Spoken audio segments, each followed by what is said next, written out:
Bíblia é lâmpada para os seus passos e luz para o seu caminho. Raio-X da Bíblia. Aprofunde a Sagrada Escritura com o missionário comboniano, Padre José Joaquim, no programa Raio-X da Bíblia.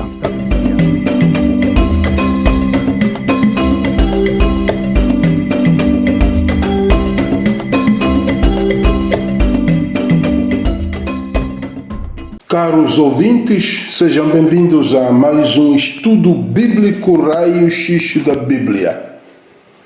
Vamos tomar o Salmo 32 para a nossa oração inicial. Em nome do Pai, do Filho e do Espírito Santo. Amém. Exultai no Senhor, ó justos, pois aos retos convém o louvor. Celebrai o Senhor com a cítara, entoai-lhe hinos na harpa de 10 cordas. Cantai-lhe um cântico novo acompanhado de instrumentos de música, porque a palavra do Senhor é reta. Em todas as suas obras resplandece a fidelidade.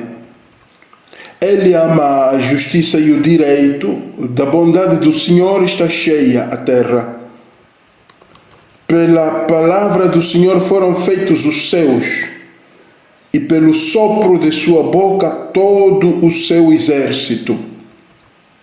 Ele junta as águas do mar como num cantil, e em reservatórios encerra as ondas. Tema ao Senhor toda a terra, reverenciem-no todos os habitantes do globo. Porque Ele disse e tudo foi feito, Ele ordenou e tudo existiu. O Senhor desfaz os planos das nações pagãs, reduz a nada os projetos dos povos. Só os desígnios do Senhor permanecem eternamente e os pensamentos do seu coração por todas as gerações. Feliz a nação que tem o Senhor por seu Deus, e o povo que Ele escolheu para a sua herança. O Senhor olha do céu, vê todos os filhos dos homens. Do alto da sua morada observa todos os habitantes da terra. Ele que formou o coração de cada um está atento a cada uma de suas ações. Não vence o rei pelo numeroso exército, nem se livra o guerreiro pela grande força. O cavalo não é penhor de vitória, nem salva pela sua resistência.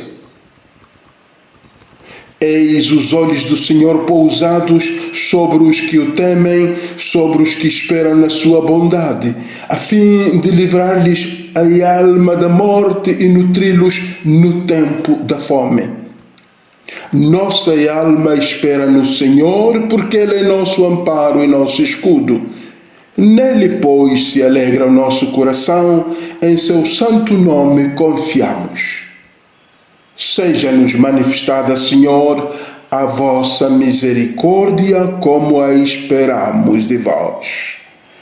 Seja-nos manifestada, Senhor, a vossa misericórdia, como a esperamos de vós. Amém. Em nome do Pai, do Filho e do Espírito Santo. Amém. Então, hoje o nosso tema é o significado de conversão na Bíblia. O significado de conversão na Bíblia. É importante apresentar,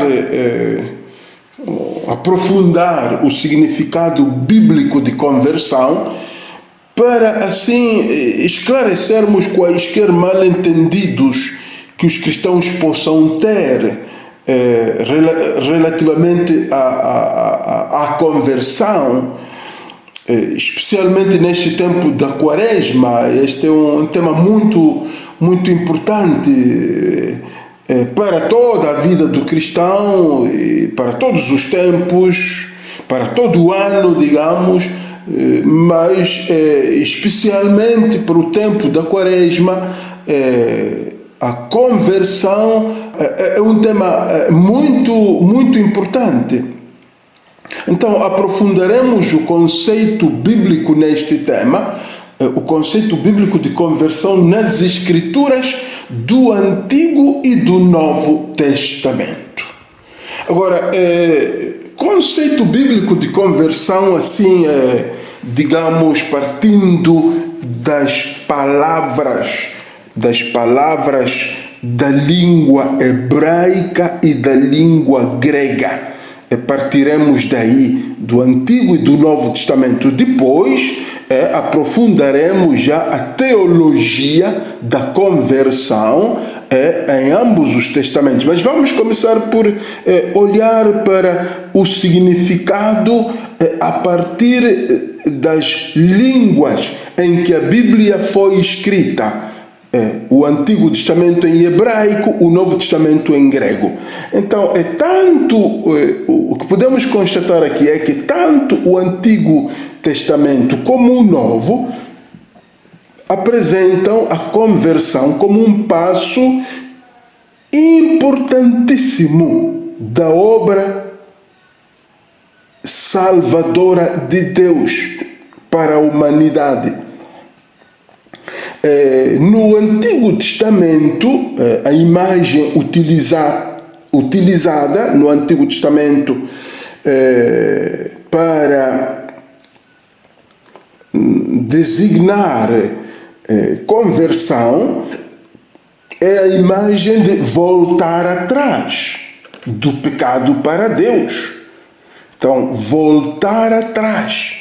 E o verbo, a palavra que o hebraico usa, a língua hebraica usa, é a palavra shuv, quer dizer voltar atrás. Então, conversão tem a ver com voltar atrás, quer dizer do pecado para Deus. Agora, o significado básico desta palavra shuv, esta palavra hebraica shuv, é virar, regressar, dar a volta, mudar de rumo na vida.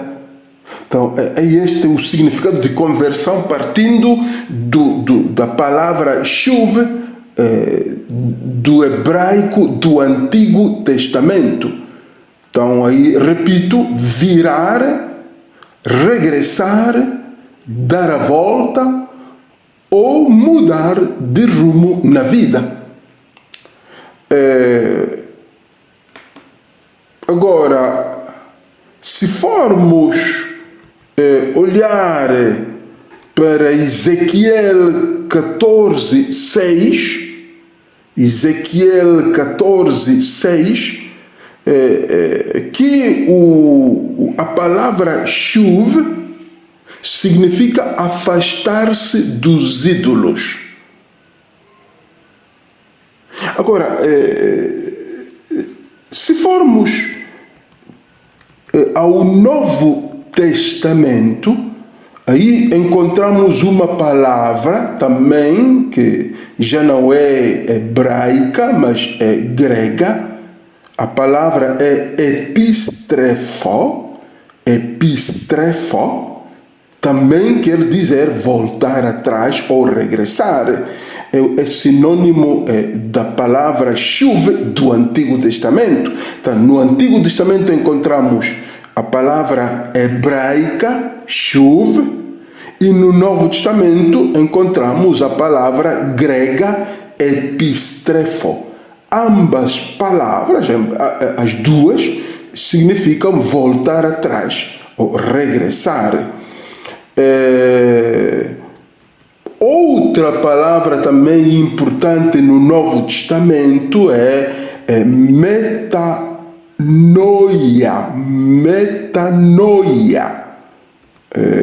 Agora, metanoia também designa mudança, mas aqui é mudança de mentalidade. Mudança de mentalidade. Então, a conversão, partindo da palavra metanoia, conversão é mudar de mentalidade. Agora, de acordo com a teologia bíblica, a conversão compreende dois elementos fundamentais, partindo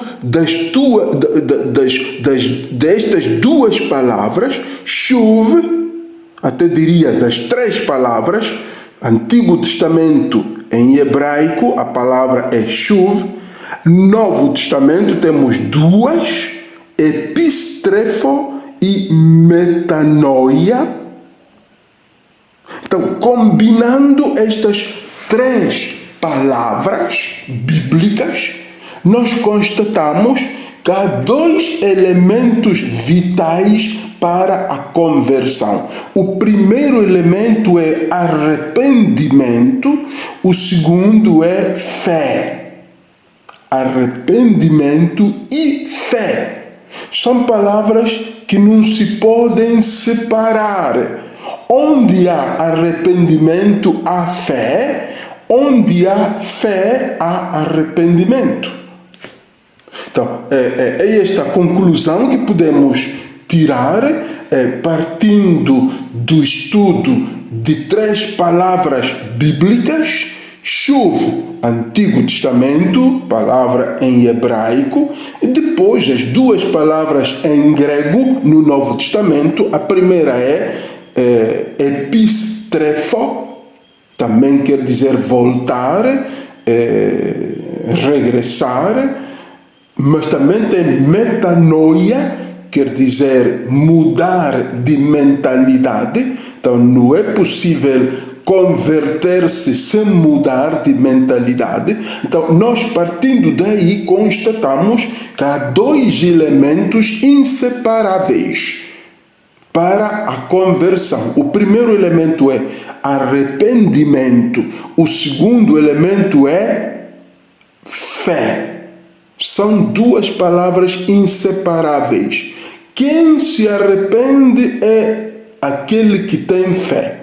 E todo aquele que tem fé arrepende-se. Não é possível ter fé sem arrepender-se, e também não é possível arrepender-se sem ter fé, na visão bíblica, é claro, na visão cristã. Agora, o arrependimento aqui é o abandono da vida passada, e a fé é o regresso a Deus. O arrependimento implica uma convicção de pecado e um apelo sincero a Deus para que perdoe o pecado, segundo a sua misericórdia. Mas, do outro lado, a fé é a convicção de que em Jesus Cristo há salvação. Então, em certo sentido, cada um é incompleto sem o outro. Fé sem arrependimento, a fé é incompleta. Arrependimento sem fé, o arrependimento também é incompleto, é superficial. Façamos uma breve pausa musical e voltamos dentro de instantes.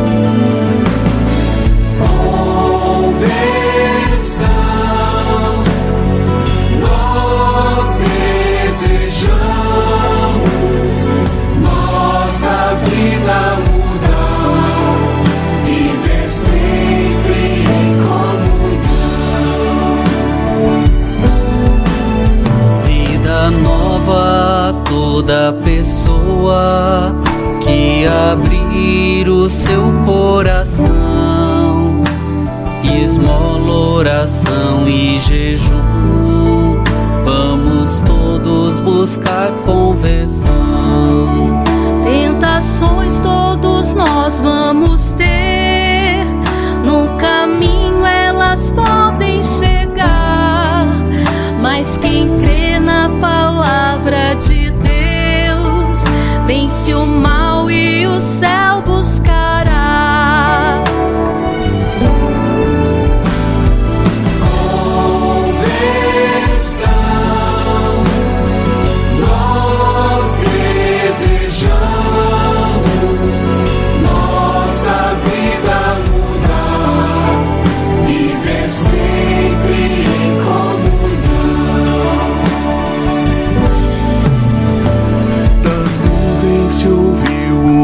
Voz que nos pede para escutar a palavra que o Filho nos diz.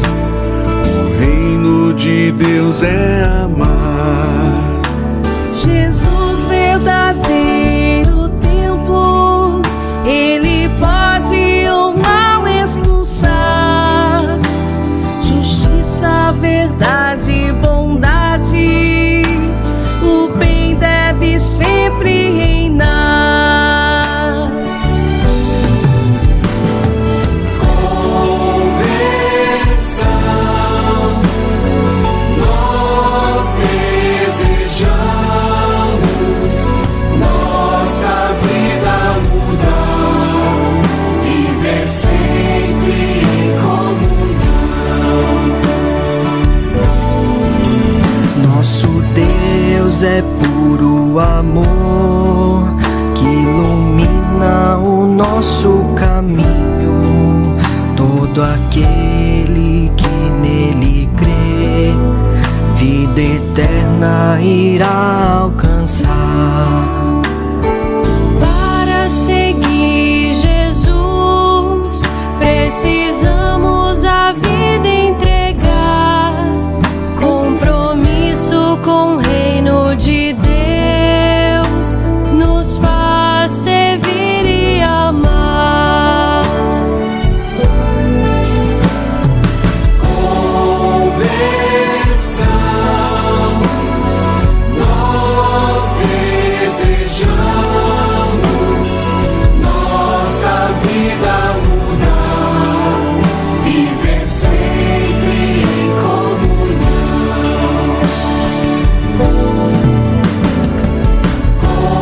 Conversão,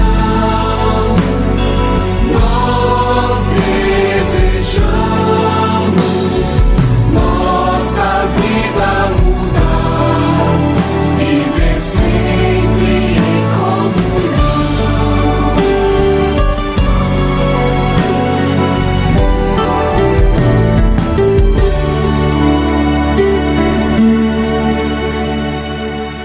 Bem-vindos, irmãos, ao segundo momento do nosso tema de hoje, o significado de conversão na Bíblia.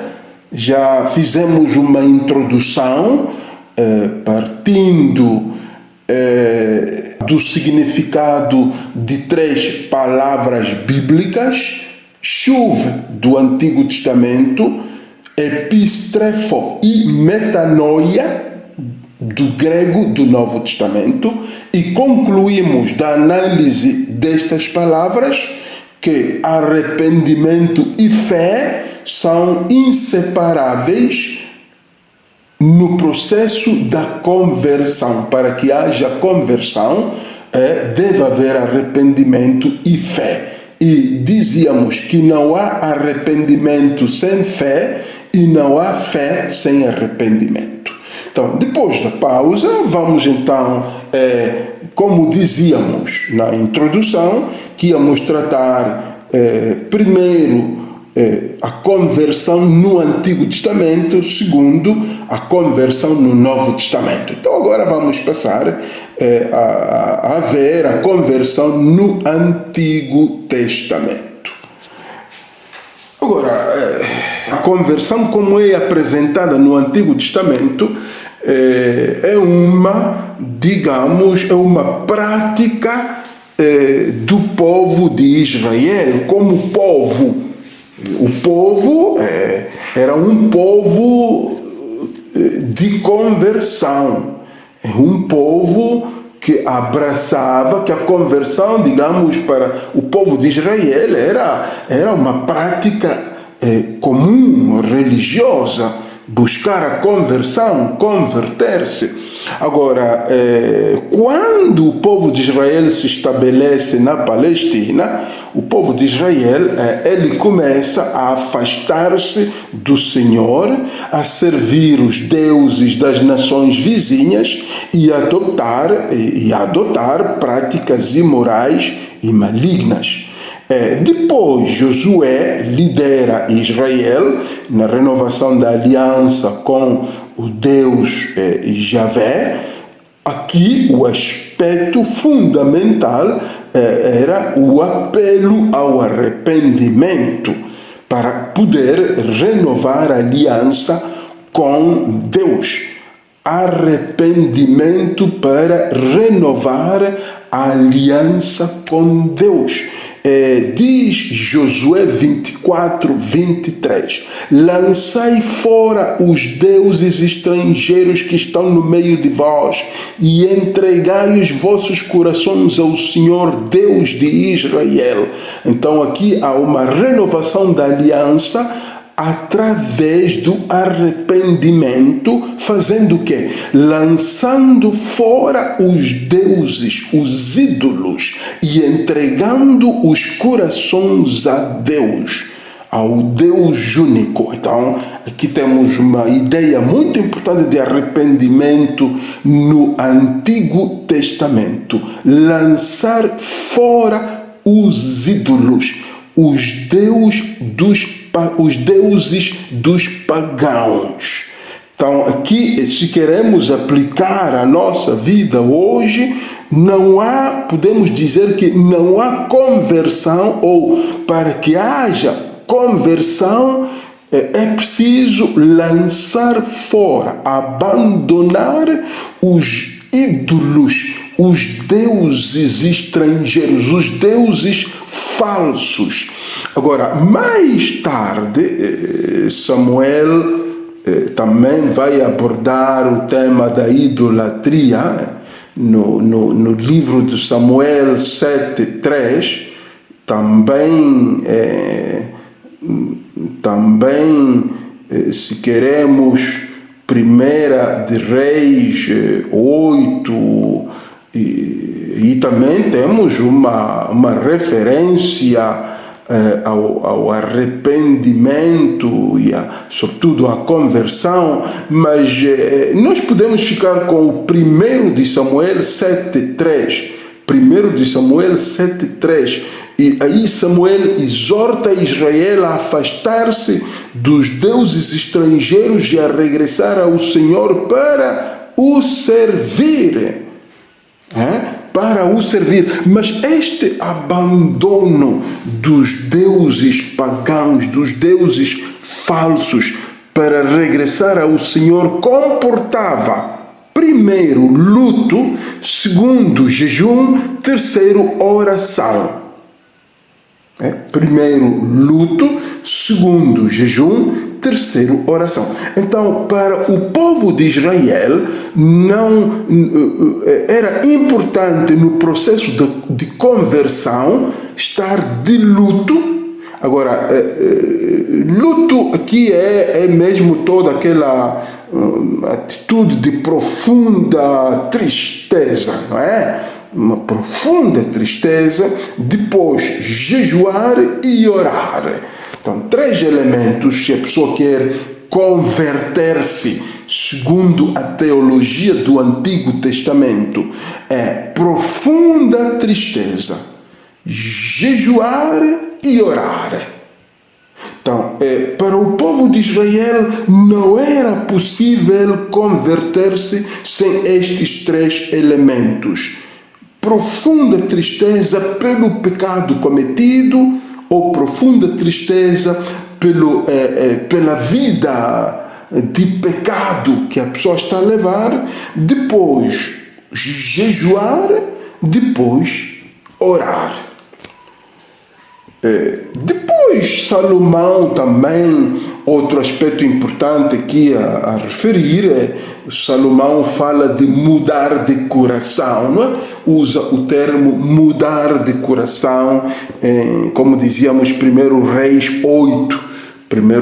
8, versículos 33 a 50, o tema de mudar de coração, como uma condição para a conversão, mudar de coração, confessar o erro, orar, suplicar, afastar-se da maldade e regressar ao Senhor. Então, Salomão o sábio, também ele, no Antigo Testamento, tinha esta interpretação da conversão. Então dizia, primeiro, mudar de coração.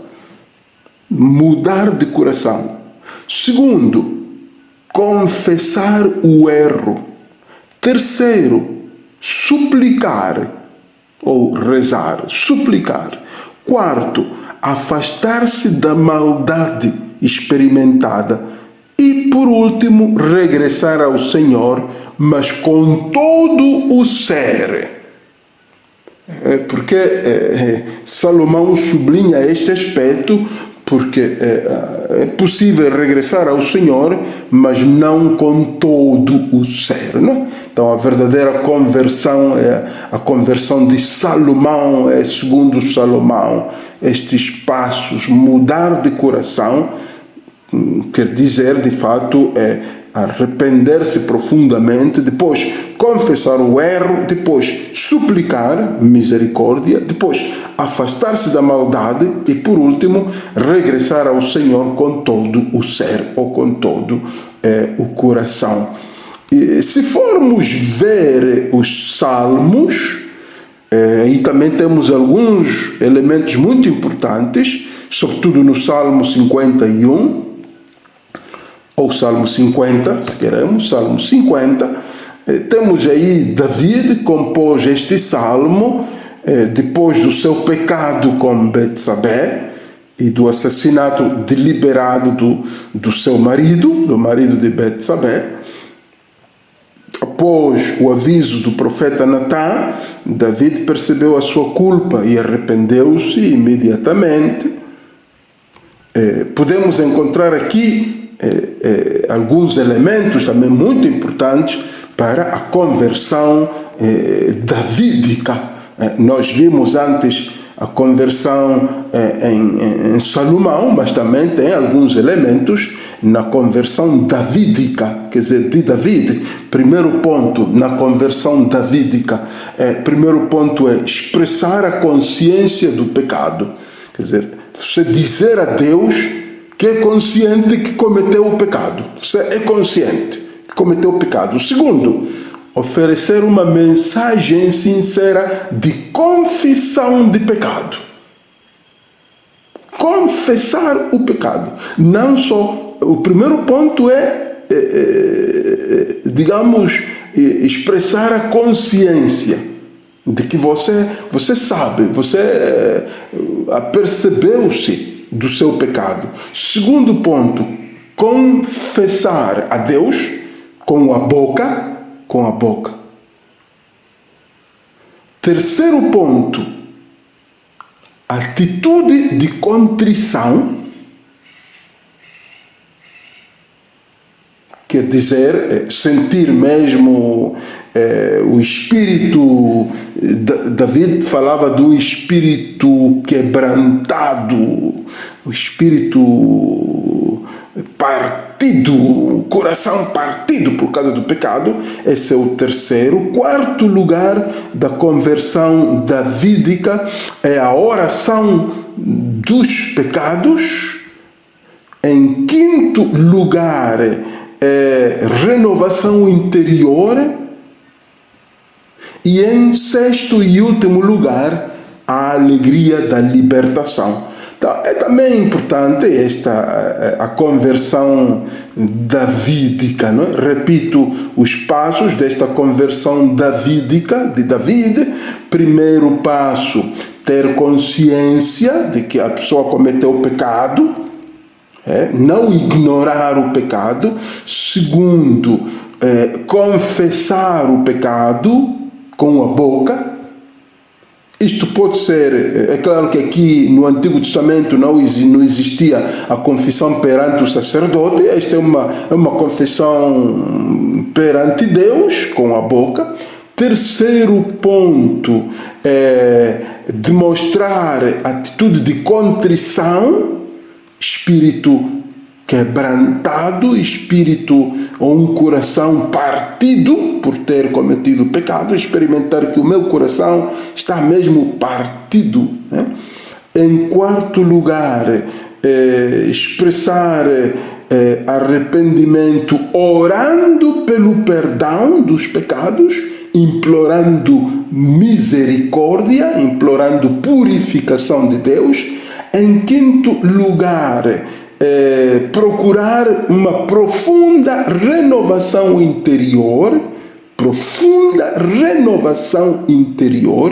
e por último, a alegria do perdão, ou a alegria da libertação, não é? Então, esta é a conversão segundo David no Antigo Testamento. No Antigo Testamento temos outros elementos de conversão que gostaria de partilhar convosco, partindo dos profetas, a partir dos livros proféticos, especialmente Jeremias.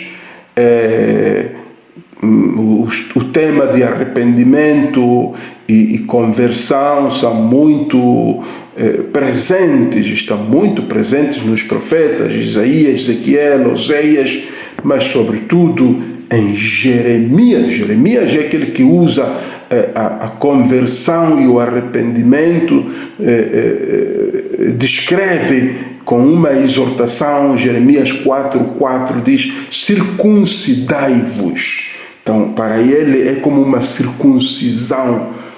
Disse: circuncidai-vos, tirai os prepúcios dos vossos corações, homens de Judá e habitantes de Jerusalém. Então, ele compara a conversão à circuncisão, e os profetas também convidam, exortam a abandonar meras formas mecânicas e rituais de arrependimentos. Os profetas são muito fortes nisso. Segundo eles, os rituais de arrependimento não servem. O verdadeiro arrependimento consiste, segundo os profetas, em reconhecer a culpa, sentir remorso pelo pecado, abandonar pensamentos, ações malignas, afastar-se e voltar-se para o Senhor, e depois mostrar a mudança de coração. Agora, aqui é muito importante aqui o que os profetas enfatizam, que a verdadeira conversão não consiste em rituais de arrependimento, em cerimônias, em celebrações de arrependimento, mas consiste em reconhecer a própria culpa, abandonar ações malignas e voltar-se para o Senhor com todo o ser. Então, só assim é que o Senhor perdoa os pecados. Agora, é também importante reconhecer nos profetas que a conversão é um dom de Deus, que o pecador não tem força para se arrepender, para se converter. É Deus que lhe concede, é Deus que lhe dá forças para poder sair do pecado. Este também é um ponto muito importante na conversão do Antigo Testamento, a partir dos livros proféticos. Reconhecer que o pecador, sem a ajuda de Deus, não consegue sair do pecado, não consegue converter-se. De fato, há muitos pecadores que não conseguem abandonar o seu pecado porque, de fato, não têm a força divina podem até ser fisicamente fortes, bem nutridos, mas sem a força divina, sem a assistência do Espírito, nunca a pessoa consegue sair do pecado. Façamos outra brevíssima pausa musical.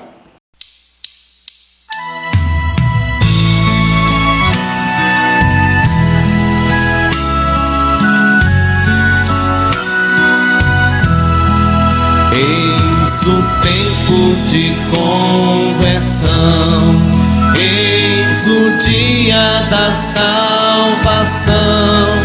Ao Pai voltemos, juntos andemos, eis o tempo de conversão. Os caminhos do Senhor são verdade, são amor.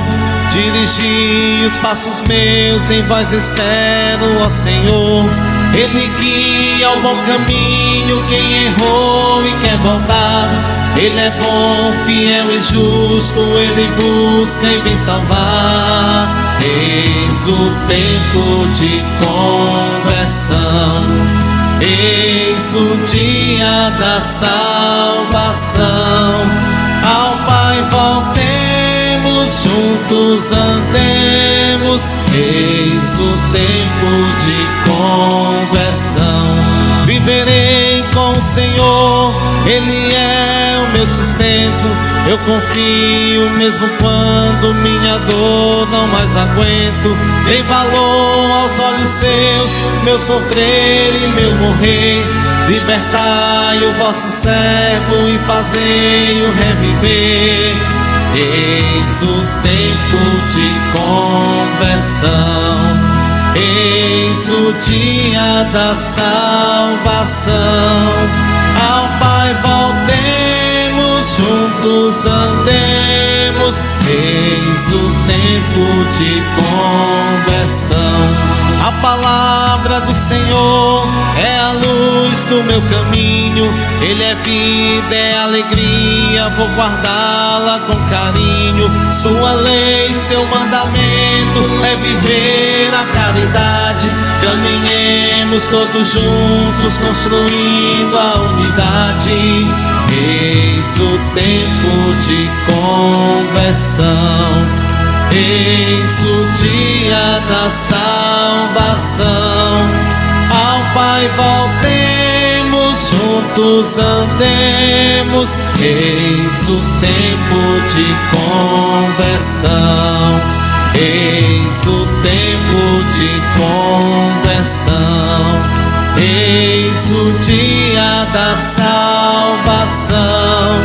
Ao Pai voltemos, juntos andemos, eis o tempo de conversão.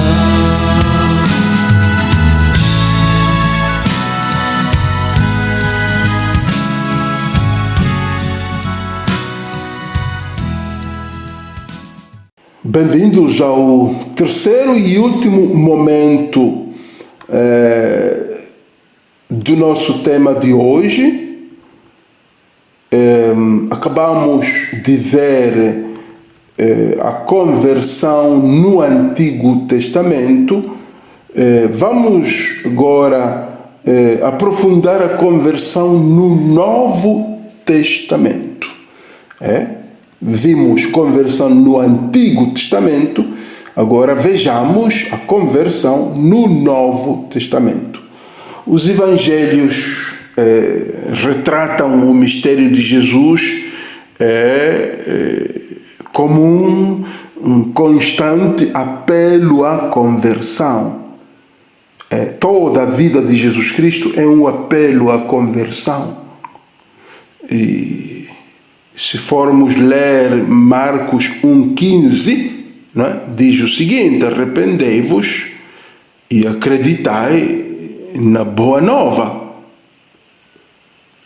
As primeiras palavras que Jesus pronuncia na sua missão pública é mesmo: arrependei-vos e acreditai na boa nova. E aqui como também no Antigo Testamento, se prestarmos atenção, notamos que fala-se de arrependimento e de acreditar. Quer dizer, arrependimento e fé, como dizíamos, que eram dois elementos inseparáveis na conversão: arrependimento e fé.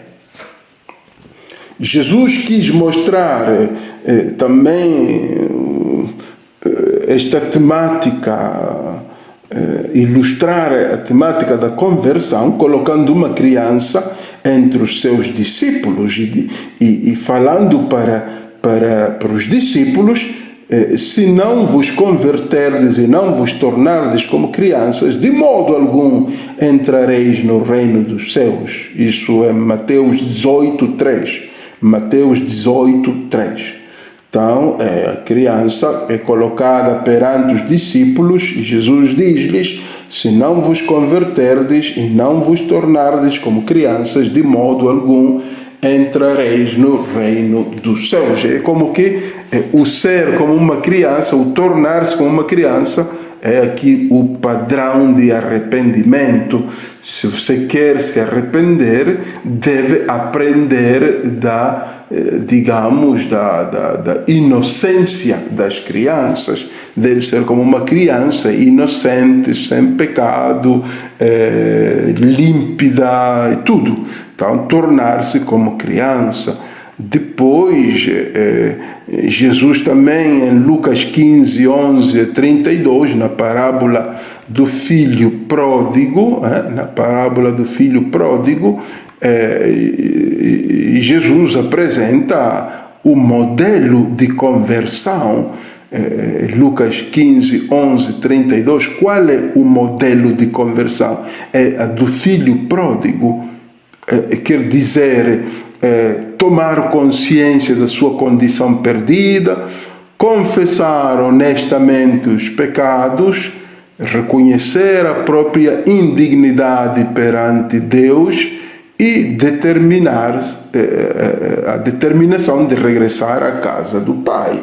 Que temos quatro elementos importantes no Antigo Testamento para a conversão, partindo da parábola do filho pródigo. Então, tomar consciência de que a pessoa pecou, confissão honesta dos pecados pessoais, não dos outros. Confissão. Aqui também não se trata de confissão perante um padre. Aqui a confissão é a apresentação do pecado. E, claro, isto não quer dizer que não possamos, de fato, devemos confessar perante o sacerdote. O católico faz isso. Mas aqui no texto que estamos a estudar agora, nos referimos a Lucas 15, 11 a 32, a parábola do filho pródigo.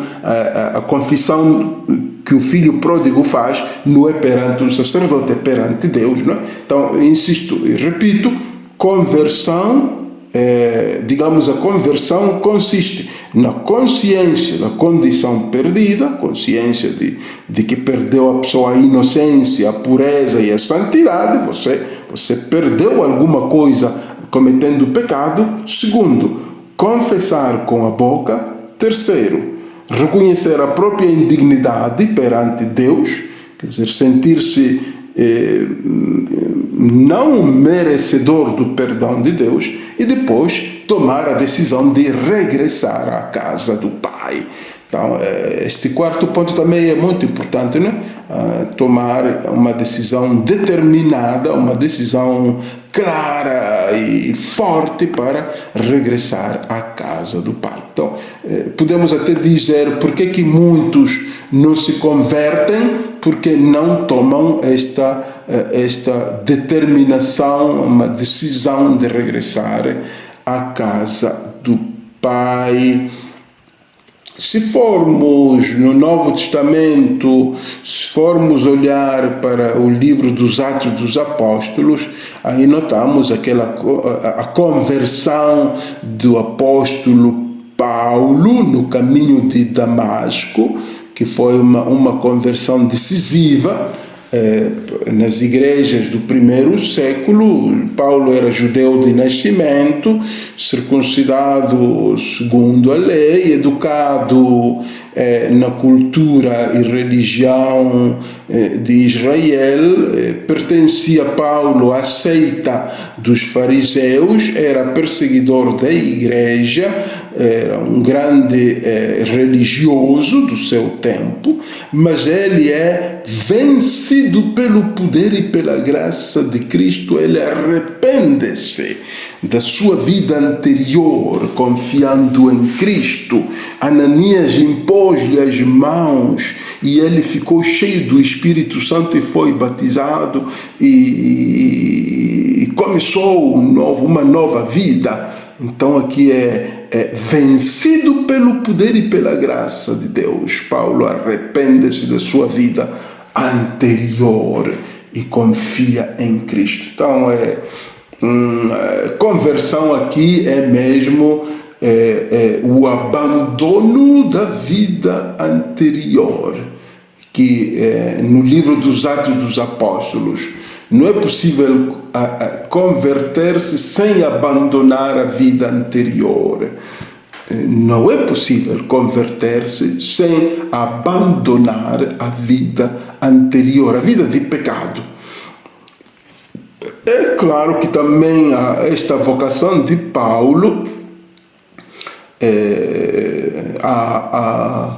digamos, a ser apóstolo, é que também o leva a abraçar um caminho de conversão. Esse saber que ele é chamado para uma vocação muito importante, a vocação de ser apóstolo. Então ele converte-se drasticamente do pecado, porque ele não pode misturar a vocação ao apostolado e digamos, a vida de pecado. Segundo ele, não pode misturar as duas coisas. Então, aqui também, se quisermos aplicar a nossa vida, a vocação ao cristianismo, ao batismo, não pode conviver com a vida de pecado. Há uma certa incompatibilidade aí.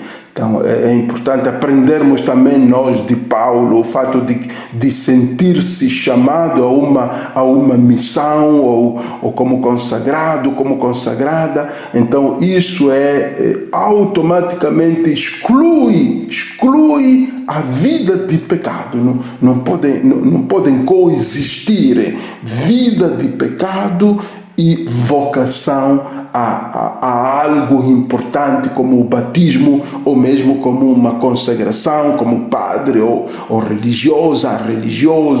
Então, aqui é toda a luta que devemos fazer, porque nós nos habituamos a viver no pecado. Há pessoas que celebram o matrimônio e continuam a viver no pecado. As jovens que vão à igreja continuam a viver no pecado. Batiza-se e continua a viver no pecado. É crismado, continua a viver no pecado. Então a pessoa não tem esta consciência de que estas duas coisas, estas duas vidas são irreconciliáveis. A vida de pecado e a vida digamos, de santidade. Paulo também tem aqui um elemento muito importante quanto à conversão, não é? Quando ele escreve aos Gálatas, no capítulo 3, 28, diz: não há judeu nem gentio, pois todos vós sois um em Cristo Jesus. Quer dizer que a conversão levou Paulo a não fazer distinção de pessoas, a aceitar a todos. Mas isto aqui é todo, digamos, um processo de conversão que leva a isso. Aqui também não é possível fazer que uma vocação importante que eu recebo, que seja ela para o batismo ou para o crisma, uma vida de crismado, ou para uma vida de sacerdote ou de religiosa, não pode isso coexistir com uma mentalidade de discriminação, de regionalismo, de tribalismo. Aqui Paulo diz, não há judeu nem gentio, todos somos um em Cristo Jesus. Então aqui também a conversão no Antigo Testamento é a capacidade de superar tribalismos, regionalismos, discriminação contra os outros. Então é nisso também que consiste a conversão segundo a teologia de Paulo. Se formos ver o caso de Pedro com Cornélio, não é? Pedro também ali escuta uma voz que diz: Deus não faz exceção de pessoas. De fato, não é que Pedro escuta a voz, ele faz uma confissão, ele dá-se conta de que Deus não faz acepção de pessoas, não. Deus não faz discriminação de pessoas. Então, a conversão para Pedro é abandonar os ideais religiosos etnocêntricos, tribalistas dos judeus. Então, essa é a verdadeira conversão do apóstolo Pedro, abandonar filiações culturais, religiosas, étnicas que me separam dos outros. Agora, as epístolas de Paulo também têm um elemento importante, no que respeita à conversão. Para Paulo, converter-se é voltar-se dos ídolos para Deus, servir o Deus vivo e verdadeiro. Né? 1 Tessalonicenses 1:9, voltar-se dos ídolos para servir o Deus vivo e verdadeiro.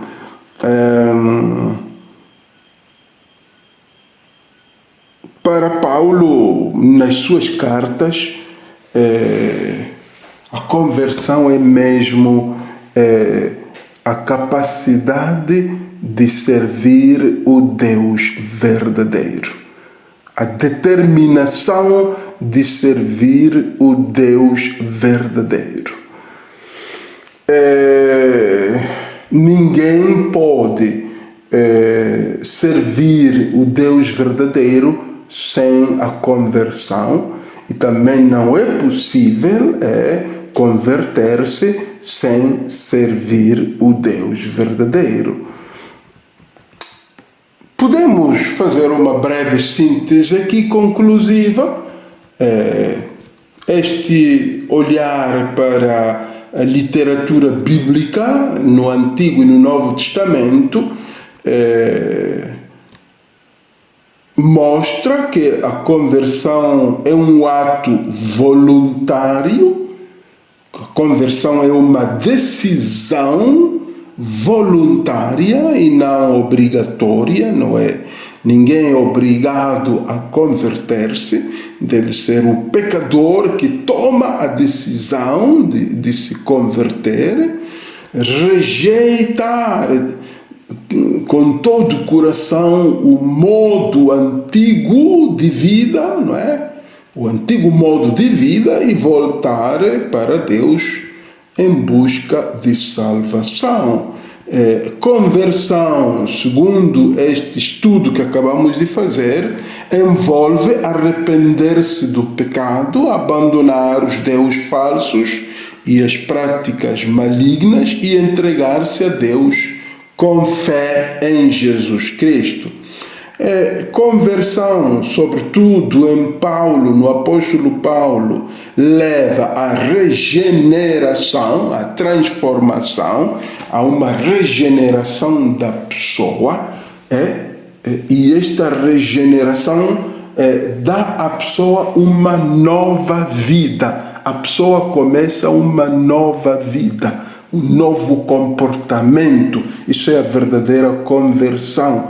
Então, em vez do antigo eu, aquele antigo eu de atitudes, impulsos pecaminosos, aí vai emergir um novo eu, um novo ser, incluindo, também como diz Ezequiel, um novo coração, uma nova mente, uma nova vontade.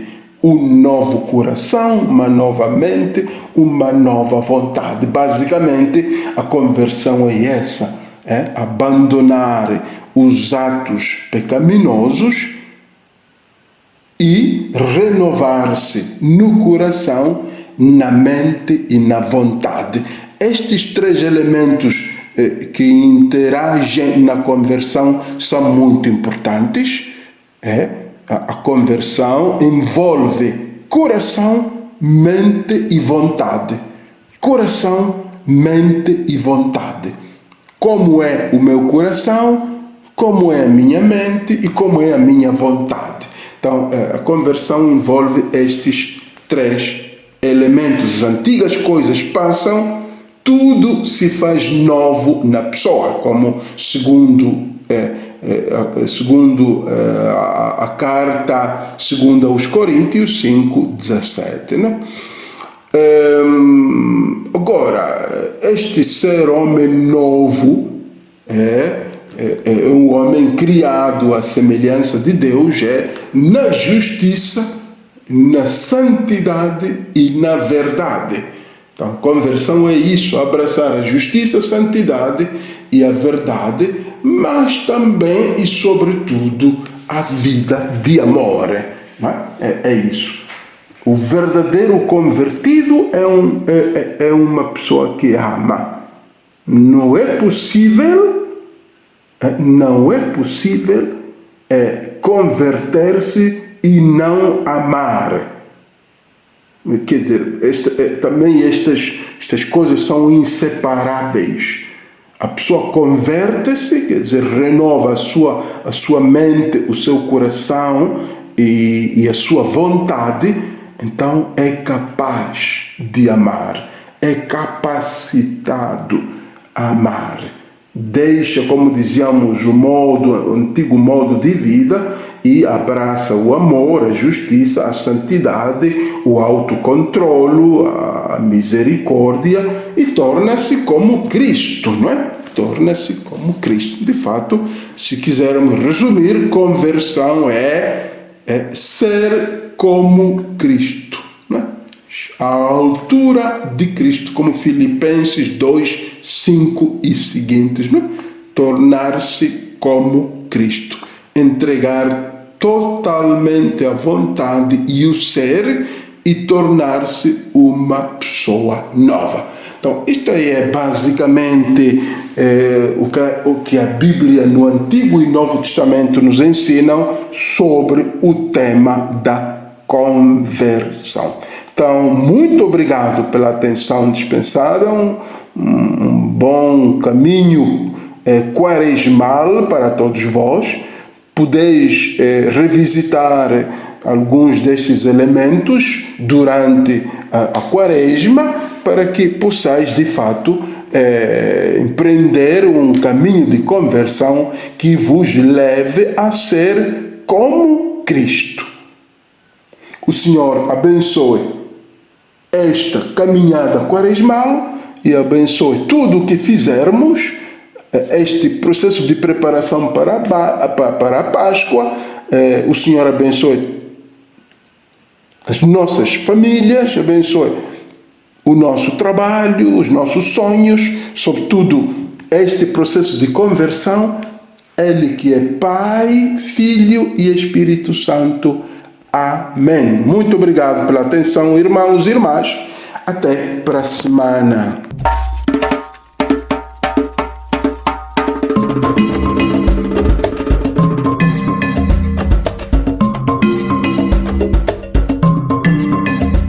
A Bíblia é lâmpada para os seus passos e luz para o seu caminho.